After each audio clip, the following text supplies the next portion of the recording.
Bismillahirrahmanirrahim. Assalamualaikum, salam sejahtera dan salam warga Malaysia. Di sini saya ingin menerangkan sebab-sebab serta kepentingan pendidikan yang diperjuangkan oleh Malaysia di peringkat antarabangsa. Iaitu Malaysia menjadi hub pendidikan yang tinggi di global telah menjadikan destinasi pilihan pelajar antarabangsa. Contohnya dengan menempatkan Malaysia menjadi hub pendidikan tinggi di serantau dan global. Merupakan misi dan impian untuk negara. Maka kita tidak hairanlah 2020 akan menyaksikan begitu banyak kemajuan dalam pendidikan tinggi berbanding tahun yang sebelumnya yang ketika itu dilanda oleh pandemik COVID-19. Kini taraf pendidikan tinggi negara ditambah baik terutamanya dengan pembukaan sempadan di kebanyakan negara sekaligus. Perjalanan antarabangsa dapat dilakukan antaranya misi peantarabangsaan iaitu Menteri Pengajian Tinggi Dato' Seri Dr. Noraini telah menjelaskan bahawa kerajaan khususnya Kementerian Pengajian Tinggi berusaha ke arah menjadikan Malaysia sebagai hub pendidikan tinggi antarabangsa. Sebagai contoh, pada masa ini Malaysia telah menjadi tuan rumah kepada 131,000 pelajar antarabangsa yang berdaftar di seluruh IPT di negara ini. Justru aspirasi kerajaan adalah untuk mencapai matlamat dengan menjadikan Malaysia sebagai tuan rumah kepada 250,000 pelajar antarabangsa untuk menjelang tahun 2025.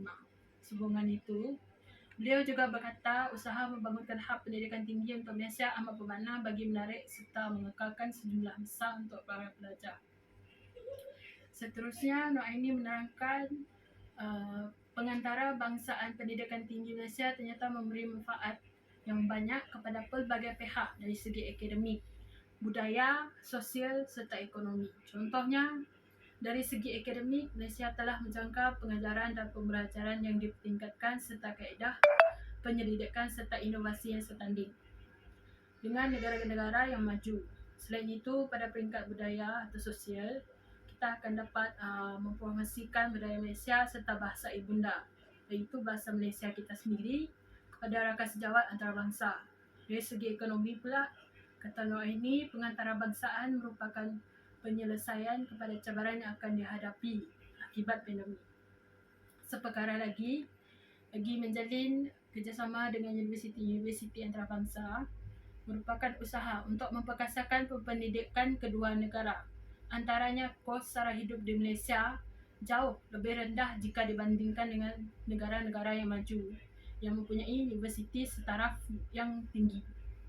Tambahan pula, menurut Noraini, perkara tersebut dimasukkan dalam rancangan Malaysia yang ke-12 di mana kepentingannya adalah memastikan tiada golongan yang tercicir.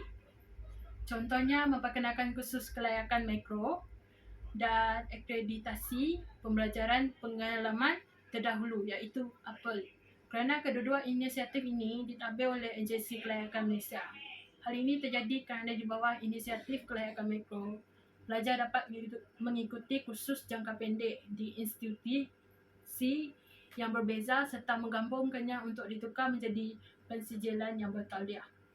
Pada masa ini terdapat lebih dari 11,000 kursus kelayakan mikro yang ditawarkan oleh IPT tempatan.